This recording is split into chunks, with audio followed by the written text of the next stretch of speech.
Okay, but back to Gad. Gad and Asher were the sons of Zilpah, and Leah gave when she saw she seemed to have stopped having children. So when she saw what Rachel had done with her maidservant, she did it, and she then had two more sons, Gad and Asher, through Zilpah, which, like we talked about before, what was in Jacob's mind, you know?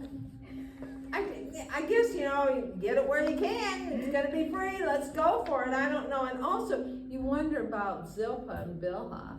They had no say in it. They had no say in it. I mean, maybe they wanted to have kids too, which all of them did, so maybe they didn't mind, but still. May have been an honor. Yeah, it could have been. It could have been, because now we have kids and with the patriarch, so who knows? We look at it differently. Right, it was complete, because that was a common practice, so it wouldn't be like, woo, why are you doing this? It was done a lot, like with Sarah and Hagar, way back with Abraham. It was obviously a long-standing practice. So anyway, there are two Gads in the Bible, not just the one Jacob's son, but there's a seer called Gad, a prophet who was during David's time. And I'm not going to go into that one, we have too much to talk about, but he served King David, and he gave David a lot of good advice about what he should do about getting away from Saul, and then when he finally ruled. Okay, and the handout by any chance? yes, I do, but I don't have it. Okay. We'll see if we can get it afterwards. Hang on, girl.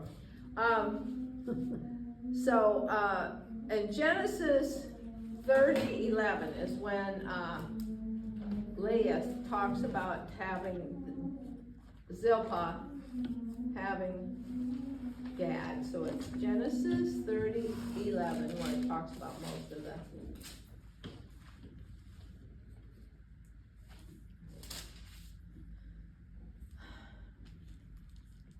Oh, that was another thing we have to watch out. One of the commentaries I was reading said Leah had all these kids, and then Jacob married Rachel and had the other two. He married Rachel the same time he married Leah. People, that's such a major mistake too. You wonder, is anything you're saying true? Didn't he marry Leah first? He got tricked into marrying Leah first. He thought he was marrying Rachel. She went heavily veiled, and they think too he might have been a little tipsy because of the party and didn't know it was Leah until the morning, Leah, and was very upset. But then when his week with her was over, he immediately married Rachel. He had to work 7 more years to pay for it, but they were both married just a week apart. Oh, and a lot of Are you sure about that? Yeah? I a lot of commentaries say he hadn't worked for 7 years before. That's what I thought. He married them both a week later. He did his week with Leah, which is amazing since. Is that in the Bible? Yeah. Yes. It's in. I'll have to find it for you. Okay. Yes, it's in the Bible. Wow. So, on Genesis 30:11.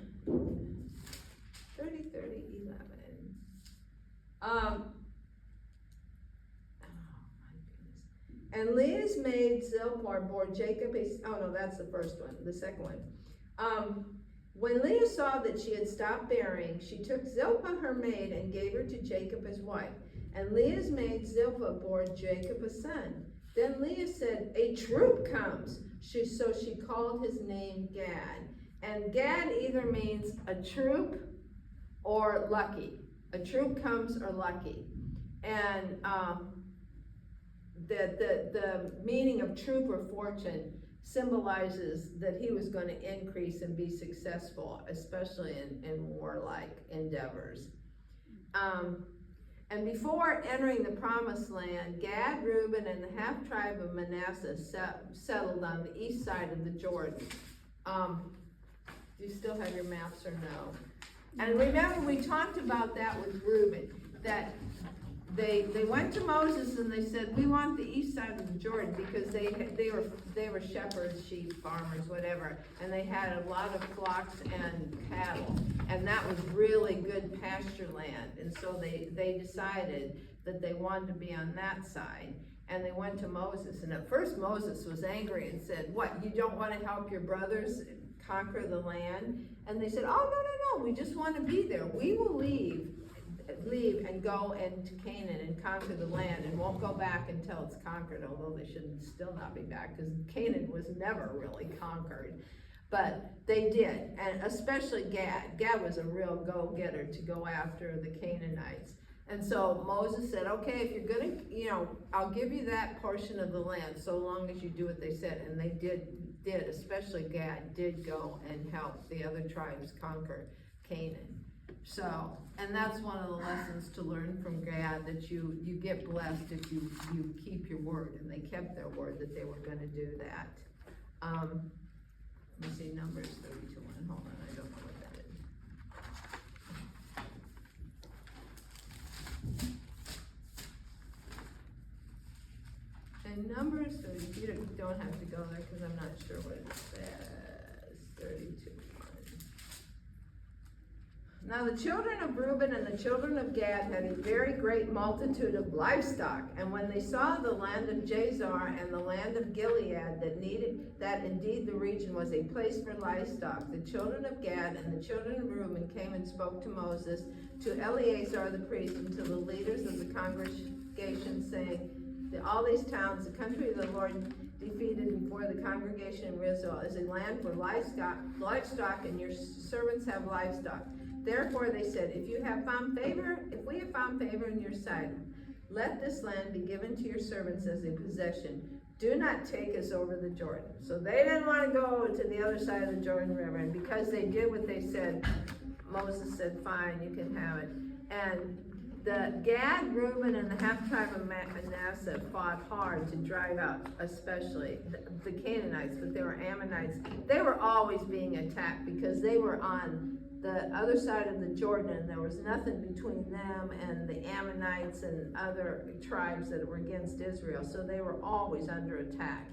And also kind of protective of the rest of, they had to go over the Jordan, but still, the Gad was the first protection for all these attacking tribes, so they didn't get to the other side of the Jordan and the other.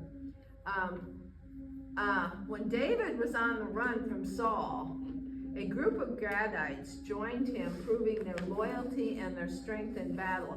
And this is in 1 Chronicles 12. That's an interesting passage. So, 1 Kings, 1 Chronicles 12. What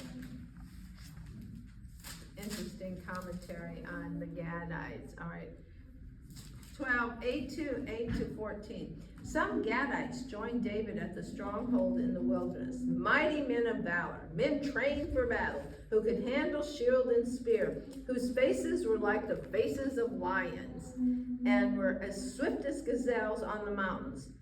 Then they name them. And these were from the sons of Gad, captains of the army.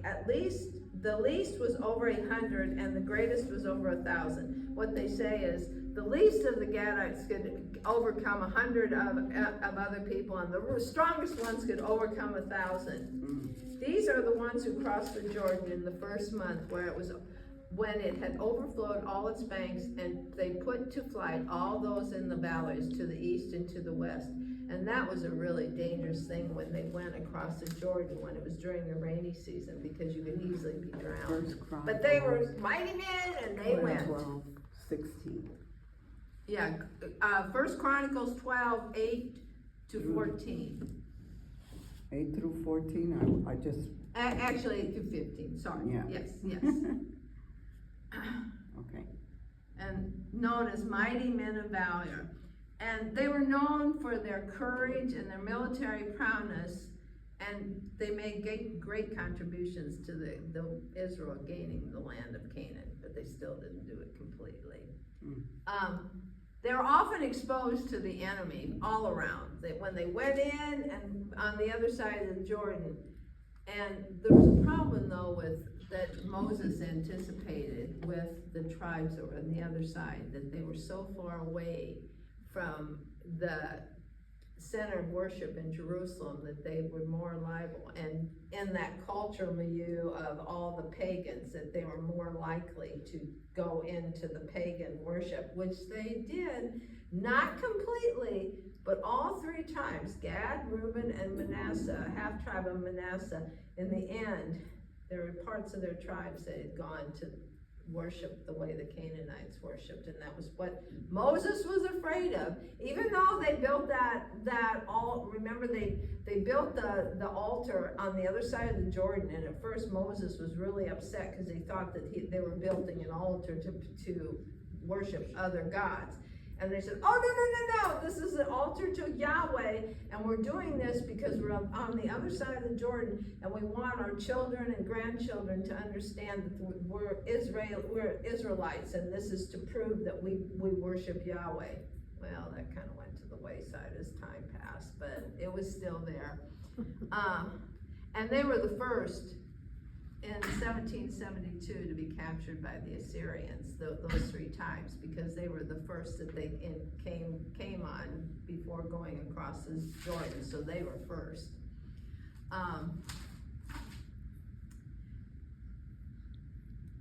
Okay, Jacob's blessing on, remember in Genesis 49, Jacob blesses all his sons. And some of them, like Reuben, weren't really much of and so Simeon and Levi weren't really much of a blessing. But this one is in 49:19, Genesis 49:19.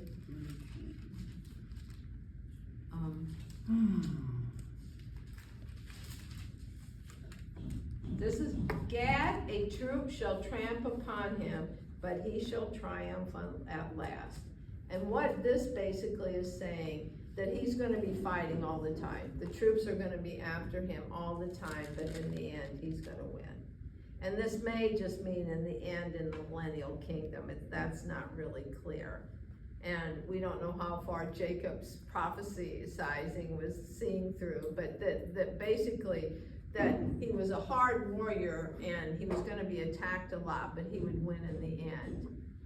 Also, when they were going into the promised land, to the Canaanites, the Gadites were always the first in the line for the battle. So they were obviously in the most dangerous place, but they always took the first line to go in, which are they're going to be the first to be killed, etc. But that's what they did. That was their job. Also, remember the breastplate of the high priest had the 12 stones of each of the tribes, and Gad's stone on the breastplate is a crystal, and a crystal is known for it to give you courage in battle, besides all the stuff the crystals do today. But courage in battle, and why they would even say that? Why would they even say that? That's like kind of believing in the crystal. Yeah. Just pointing out, not criticizing, just pointing out. And the flag, like you guys saw too, is the army. The army tent. So that they were always known as the warrior tribe. Also, that even though they kind of went by the wayside and there was a lot of adultery in the Gadite tribe, it's in Ezekiel 48:34. It talks about where Gad is going to be in the millennial kingdom. So we know all these tribes make it out in the end. God forgives them, and they're also, except for who's the one that's not in the Revelation? Is it Levi? No. Last week, girls. Yes, I know. I can't remember from last week. Dan. Dan's the one because he was idolatrous. Oh, he started the whole thing and it just got worse and worse. And then with Jeroboam, when the kingdom split, Jeroboam had the gold calves, did just like it when they did out of Egypt, the calves, and one of them was in Dan's town, the town of Dan, and one was in Bethel, and he was fine with that. So he's not in Revelation, but he is in Ezekiel. So he pulls it out in the end. So God is so merciful and forgiving. It's good for us. Yes. Ezekiel. All right, Ezekiel 48:34, Ezekiel 48:34, which talks about the millennial kingdom and how all that. Isn't it amazing? Like after all this, they're talking about it, like they know about the millennial kingdom, the Yeah. wisdom God's given to them, it's Ezekiel, just amazing. Ezekiel 38? 48. Oh, 48, 34. 48. On the south side, measuring 4,500 cubits, 3 gates. 1 gate for Simeon, 1 gate for Issachar, and 1 gate for Zebulun. On the west side, 4,500 cubits with their 3 gates. 1 gate for Gad, 1 gate for Asher, and 1 gate for Naphtali. So, he's in the millennial kingdom, in the gates of the New Jerusalem. He's there, so he made it. Oh, and also, interesting, the land on the other side of the Jordan was so much more than what the 3 tribes had on this side of the Jordan, Gad, Reuben, and Naphtali and Manasseh. However, because the rate of involuntary manslaughter was so great on the left side, on the east side of the Jordan, they had 3 cities of, there was only a total of 6 cities of refuge where you could go. 3 on each side. 3 on each side, one, so, but I guess this wasn't biblical either, so how would you know? But it said that there was so much, manslaughter, involuntary manslaughter, they had to have more cities so they could go there. That could have been because Gad was so, who knows, I don't know, but that's it. So if they Right, went right. there, they weren't penalized or anything? Well, no, you got to the city of refuge, you had to stay there, and you couldn't be, as long as you could, kind of prove that it was an accident or whatever, it was involuntary manslaughter, but you couldn't leave the city until the high priest of the city died. Oh. So, I didn't if get you that. wanted to get away, you took your chances, because the family of whoever you killed would then go after you. Oh. So, but you might be tired of living in the city of refuge too. I'll take my chances, and if you'd been there a long time, maybe the family had forgotten, but I don't know. Can't say about that. So, all right, and Moses's blessing is in Deuteronomy 33, 20 and 21. Kind of the same thing too. 33, 20 and 21. And of Gad he said, blessed, and it's 20, and of Gad he said, blessed is he who enlarges Gad, he dwells as a lion, and tears the arm and the crown of his head. He provided the first part for himself, because a lawgiver's portion was reserved there. He came with the heads of the people, he administered the justice of the Lord, and his judgments with Israel. So this indicates that they were involved in the justice of Israel. It wasn't just the fact that they were warriors, they were also involved in seeing justice was done in Israel on both sides of the Jordan. And blessed is he who enlarges Gad, he dwells as a lion.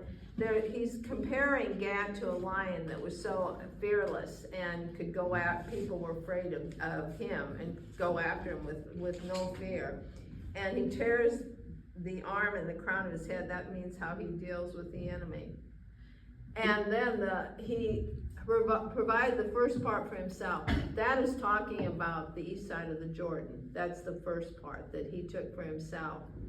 And presumably because a lawgiver's portion was reserved there, and so he was the tribe that was given the duty to bring justice to both sides of the Jordan, the 3-tribe side and the other side. So they were renowned for their mental strength. Not only their physical, but they were strong mentally, which I think you'd have to be. You're running into battle all the time. And another extra biblical little tidbit. Legend says Jacob hid Gad. When they went to Egypt, he hid Gad from Pharaoh because he was afraid that he would notice how strong and everything, and that he would take him as his personal guard. Another legend, who knows, could be true.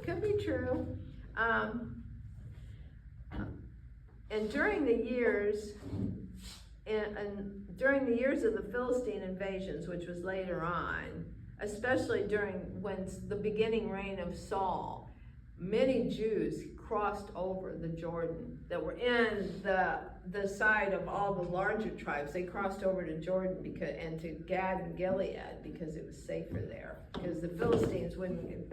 It took more effort to go all the way and go across the Jordan. So they would escape to there and knew that Gad would protect them. And this is interesting. During the reign of Azariah, a later northern king, when the kingdoms had split, and Azariah, the Moabites revolted because they had subdued the Moabites, but they revolted and captured cities of Reuben and Gad and slaughtered all the inhabitants. Oh, that's kind of what Israel did.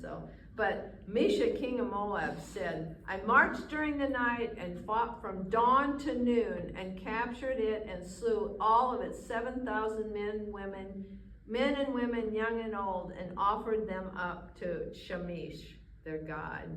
Because Shemish was the major god of the Moabites, and human sacrifice was his big deal. Well, human and animal, because at one point they took a bunch of the sacrificial lambs from one of the places where they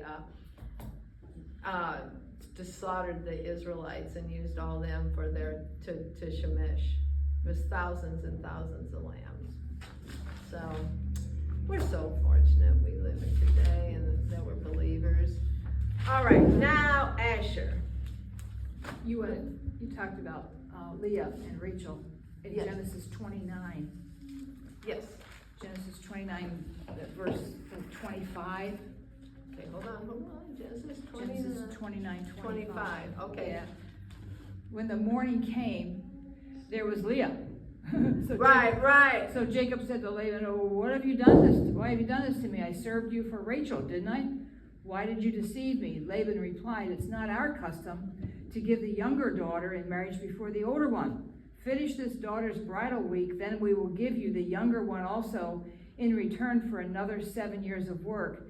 And Jacob did so. He finished the week with Leah, and then Laban gave him his daughter Rachel to be his wife. So that's where it is. Yeah. I am So I was right. Yeah. I knew you were. Yeah, I yeah. just didn't know where it was. Right. Yeah, I thank knew you. it was, right. Thank you for that. Wow. How I missed that. I missed Oh, a lot. yeah. Well, we just think 7 years for one, then 7 years for the Right. next one. That you Yeah. had the one for 7 years, and then you had to work 7 more to get her. Yeah. You might not have done that though. You might have said, So did he marry, who did he marry first? Leah, the oldest, the one he The didn't oldest. want. Right. Did he marry her then work the 7 years? No, he married her. After. He He married Leah. It was a trick. He worked 7 years. Yeah. For Leah. Yeah, he thought he was working 7 years for And then Rachel. but he got Yeah. Leah instead. Okay, and then a week after he married Rachel, and then worked 7 7 years more for years. Leah. So he worked a total of, well, actually he worked more than 14 years in the end. Yeah. But he Okay, got thank both you. wives right at approximately the same time. Thank you. And probably started dissing Leah from day one, but whatever. She might have gotten pregnant the night they got married, the way she was popping out kids, who knows? So, That sounds like. Really sometime that week. right. She had a whole week, didn't she? And didn't seem, whatever. I just think Jacob was something else, but whatever. I think Barak is too, and Samson a whole bunch, but that's my opinion, so who cares? All right, 49:20. Where? In Genesis, I'm sorry, Genesis 49:20. This is Asher. Yes, now we're talking about Asher.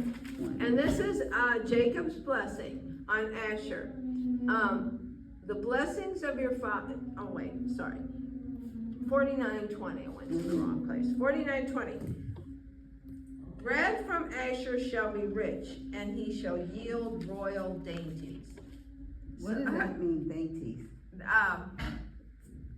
Really nice food, because the deal was that this was meaning that he was going to be an excellent baker, and he would have that he would be in fertile land, and they'd have lots of food, and that he would furnish food for kings because of the dainties.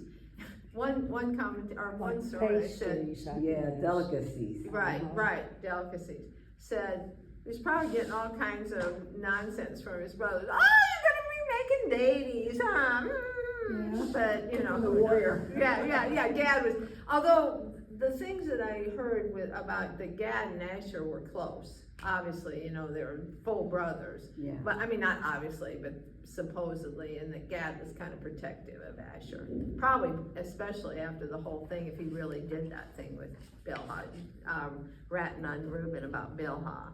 So, all right, so this is the, also, Asher means happy or blessed.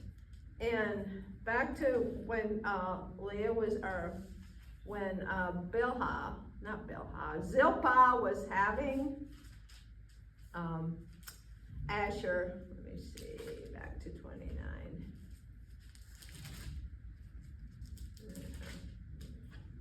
I'll get to it, I wrote it in a different place, but it means happy or blessed, and that's what Leah said when she got it, that it's happy and blessed, and it was a real indication of what his personality and what was gonna happen to him, and also this thing about the dainties, that he was gonna be rich and prosperous. All the information I had, that they were by far the richest tribe of the Israelis, because they were up in northern, Israel, and were close to the Mediterranean Sea, and so they had all that fertile land, and also they had hill country, which was also fertile, and that it was the best place in Israel to grow olives, and so they became a big producer of olives and olive oil, which was so important to Israel at that time. And also, they were on a trade route because they were close to the Mediterranean, so they had a lot of interaction with other cultures and other trades, so they made big money doing that. Also, how he sold his delicacies or dainties or whatever to the merchants that were coming through. And supposedly one of the things said that he shared with the other tribes, that he was very generous, and he shared with the other tribes, and that he was also Asher's tribe was known for their wisdom. So, and most of these, as we're going through them, they have good points and you know, good things. So, but they also have the, you know, like all of us, we have our good points and we have other things. Yeah. The other thing about on Moses is in Deuteronomy 33:24 is when Moses blessed him, and it's kind of the same thing as what Jacob did. 33:24 says, and of Asher he said, Asher is most blessed of sons. Let him be favored by his brother, and let him dip his foot in oil. That's interesting. The first part, blessed of sons, let him be favored by his brothers, is indicating that he was well liked and that he did get along with his brothers. And the thing about dipping his foot in oil meant that he was going to be wealthy, that he'd have so much oil he could put his feet in it. So that meant that he was going to be very prosperous. So he had a good way going the whole time.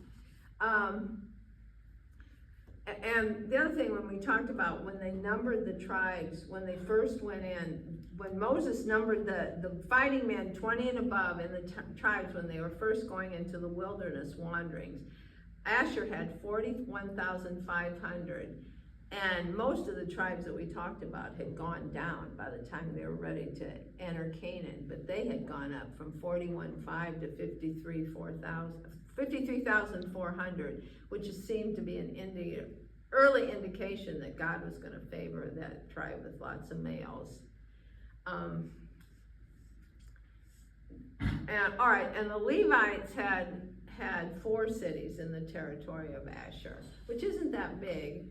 I don't know if that meant the Levites thought he needed more counsel or what, but they had 4 cities in his territory.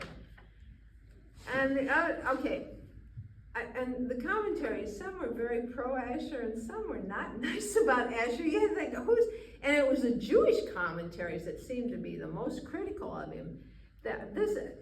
Asher had no significant leaders, could not control, they were not able to control their coastal cities, and never overcame the Phoenician dominance. Well, okay, but who did? All the tribes really did get rid of all the Canaanite peoples in there. but they were on Asher. And, the other thing that was bad that we talked about, a big indication is what, who went and supported Deborah against the Midianites.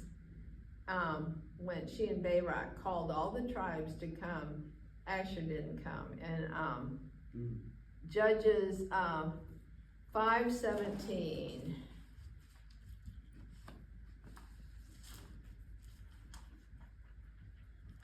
Joshua, Judges, where is it? Oh, shoot.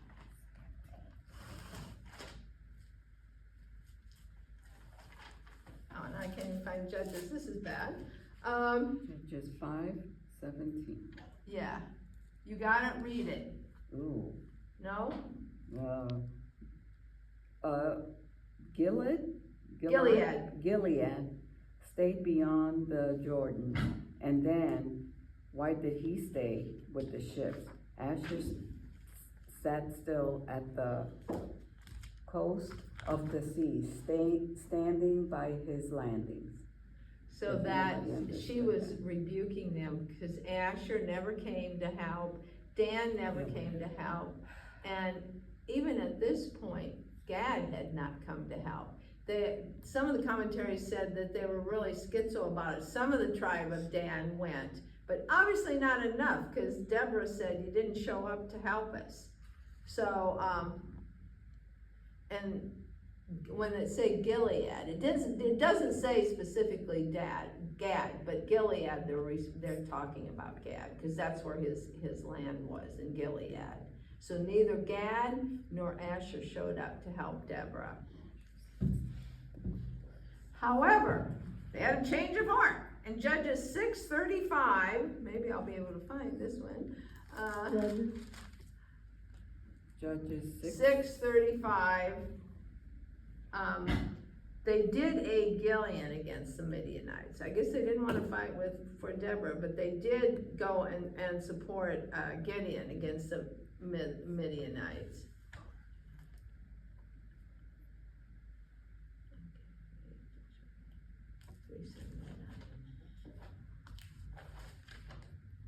Oh, I had my little thing in it. Are you kidding me?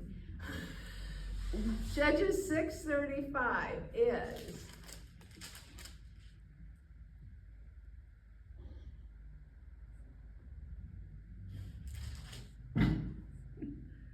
but the Spirit of the Lord came upon Gideon, and he blew, that's 34, but the Spirit of the Lord came upon Gideon, then he blew the trumpet, and the Abiezrites gathered behind him, and he sent messengers throughout all Manasseh, who also gathered behind him. He also sent messengers to Asher, Zebulun, and Naphtali, and they came up to meet him. So Asher did help him in that. Still don't have a Gad helping anybody here, and they were supposed to be the warriors.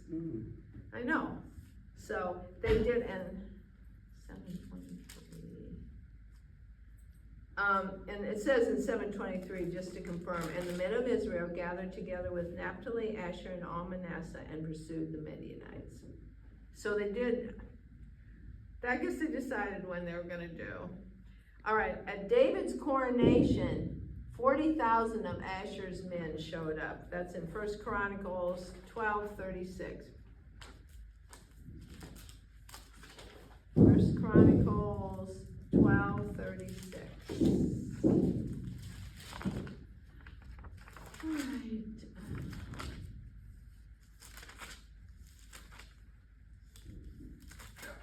Of Asher, those who would go out to war, able to keep battle formation, 40,000. And this was David's army at Hebron, that Asher had 40,000 that they supported him. However, but the name of Asher is missing from the list during David's reign, 27, which is hard to understand because they had that many supporting David. At one point, remember Ishobeth, the one that was opposing David at the beginning? The Asherites, I guess that's what they call them, were supporting him at first, but then they decided to go and support David. But, let me see. 27, 1 Chronicles 27, 16 to 22. Okay. So they have the officer of the Reubenites, the Simeonites, the Levites, Judah, Issachar, Zebulun, Naphtali, Ephraim, Manasseh, and Benjamin and Dan, right, Benjamin and Dan, but no, Asher. So you don't know why, okay? Did he make David angry? What was going on? Also, in Solomon's reign, he gave a bunch of Asher's cities to Hiram of Tyre. Don't know why, but I guess he fell out of favor at some point, but Solomon gave his cities to, well, that was because, remember, he gave him the cedar wood to build the temple. So I guess Asher, well, too bad. We're getting cedar wood for the temple, you're giving up your cities. He had, Genesis 46:17 states he has 4 sons and 1 daughter. And the names of these are something else. Nothing we'd name our kids, maybe.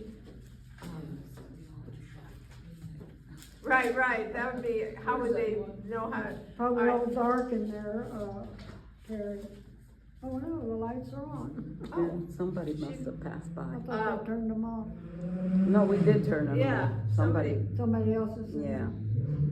All right, 46:17. Where? Genesis 46:17. The sons of Asher were Jimnah, Ishua, Uzi, Beriah, and Sarah their sister. That's another interesting story. Sarah, supposedly, according to extra biblical, although it may be here, I didn't get to research it, that Sarah was not his biological daughter. He had 2 wives. I don't know what happened to wife number 1. And then it's a different place in the Bible has a different name for wife number 2, so it's very confusing. But anyway, wife number 1 apparently died, or he dumped her, who knows, doesn't tell us. But the second wife had already been married and her husband died, and she had the daughter Sarah. So it wasn't his natural daughter, but he took her as if she was his natural daughter. He must have really liked her. But then some of the stories say that she was the one that told Jacob that Joseph was still alive in Egypt. How she knew that I didn't find out, but supposedly she had all these able to have prophecy and such. Who knows? Could be, maybe not. It's just an interesting little sideline. So, and the ones that don't like Asher, like I said, they said he was the least of the Israel tribes because he was so remote from the rest of the tribes, which was just where the tribal lands that he was given. How could he make any change to that? And also because he failed to dominate the Canaanites. Like I said, nobody dominated the Canaanites, so that I don't know why he would get it. Where did the Canaanites? Canaanites, so they were the people that were in the Israel land, Canaan, because it was Canaan before they named it Israel. And the Canaanites were the people, the pagan people that were in there. God told them to destroy them, leave nothing. And they didn't. And they didn't, and that's why right to this day that all those lands surrounding them, if they, who knows, if they got rid of all the Canaanites, maybe, but. Where did they come from though, the Canaanites? You mean originally? Uh-huh. That was their land. Right, but I don't know, if they were. I thought they were part of Israel. No, well, it is, Canaan is where Israel now, that was the name, but yeah. back then, Yeah. I thought they were. No, they were pagans, they weren't part of Israel. And that's why God said, when you get over there, you destroy them, everyone, man, women, children, But livestock. they mixed in and married and became. Right, Mhm. right, One of them. right, Yeah. that's what happened, all right, Thank you for that Oh, yeah. explanation, girls. I appreciate But it. the other side of the ones that liked Asher, the commentary said, he was a most virtuous man striving for good. He was the tribe most blessed with male children, daughters so beautiful that priests and princes sought them in marriage, and that they were renowned for their wisdom. And also that they had physical wealth and social standing because of the fact they could provide all this food and that they had all this money. So the money gave them social standing. And also because during this time in all history, but Israel history, that having food was a major thing, and to be able to produce food and feed your people, that was a major thing. And Asher was doing that and was supposedly for other tribes, and that a lot of them said that their ability to produce and store food underscores a divine favor on the tribe of God, on the tribe of Asher, and God's continuing provision and protection over Asher's descendants. So the favorable ones to Asher said that this was their wealth and everything was God's divine favor upon them, and that they followed God. Because there isn't, I mean, they all fell away at some point, but they don't have the major falling away like the other tribes. And then where it says that he was going to produce food fit for a king. In the end, he did. That some of the commentaries said that he was producing, the Asher people were producing food that was going to Jerusalem for the kings. Wow. I know. So. And producing food and being able to prepare delicacies are not the same thing. No, not at all. So they got, And then to send it to other parts, right? yeah. And When- and they were obviously businessmen too, or businessmen and women, because to be able to amass so much wealth from the trading and stuff. Yeah, Of that's course, not amazing. Elon Musk, who's gonna get $1 billion in compensation. Can you believe that? Who deserves $1 billion? Who? Elon Musk, they're voting, the shareholders are voting on whether they're gonna give him compensation. I think it's maybe more than $1 billion. I think the news this morning said he could be the first trillionaire in the country. What do you need? Well, who's deciding this? The stockholders of Tesla. Oh, I see. Wow. Who needs it? Why don't they Go, help give the it to kids? Africa to build wells Or and help stuff. the Feed, Yes. feed the Help Sudanese kids that are dying. Feed the. Help the people here in the United Right, States. right, all that those are not- ones that- that don't have a paycheck. Right. But then a lot of people, and I'm sorry to say this, in the United States, Don't wanna work and just don't wanna. wanna work, they just wanna give it to them. That's why, Muhammad Wham, or wham whatever goes, his oh, name is. in New York City, aren't you It's a glad you weren't in New York military. City? Yes, I'm glad, my daughter's very We're all gonna upset. move to military. Oh, I They know. don't have their pay. Yeah, Although they have to have money to move to Florida, Why so we're should only they? gonna get the money And the people. people that control the. I agree with airways you and with the that monopolies. 100%. Yeah, I right. really But do. I agree with And you he about the said, ones you that are know, able health bodied, for they should everybody, have to get out and illegal work. immigrants. In my day, people, Anyway, Meanwhile, in my Yes. Gad day, and Asher. I'm Gad sorry, and Asher. I wanna say this, in my day, people were scamming the government, the women were scamming the government, their husbands were in the house, they were getting Right. food stamps, Right, money, right, and right. they both worked. they Okay. do that today. They And did. Alright, the other thing also, they not only had the fertile land and the olive trees and everything, they had mineral resources. The hills had minerals, and so that they used for trade and craftsmanship, and also that they could sell.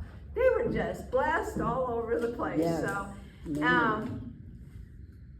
Yeah, we have a lot of coastline there. yeah, that's how they, the Trade. fertile land and the mineral wealth made Asher the most, I can't read my own writing. Ancient Israel, Prosperous. yeah, we're going fast, it's a D word, I don't know, but most prosperous in ancient Israel, and they attracted settlers would come there. Why wouldn't you wanna come? There's money here. And also, they had vibrant community because they had all kinds of people coming to live there.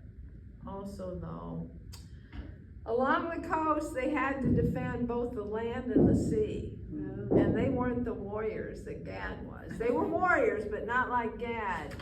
And so it required that they had adaptable military and to use not only defense but diplomacy to make sure they got along with the people. And they did at the beginning help to conquer, back to the beginning when they weren't doing this, that they did help to conquer Canaan to a certain extent. They were all the tribes were bipolar. Some of them would go no matter what and help, and some would say, nope, you know, I'm staying on this side of Jordan, I don't need to get involved in all that. And they also, another problem, they had cultural relationships with their neighbors and the traders and stuff, which also led to idolatry, because they would intermarry and, you know, see what they, you know, seemed to think that they were doing better. And how could you think that when you had all this prosperity and you knew it came from God? So they were known for their happiness, generosity, wisdom, and strong descendants. Okay. And that's the story of Asher, and that's the story Of that. of Gad. Oh, Gad.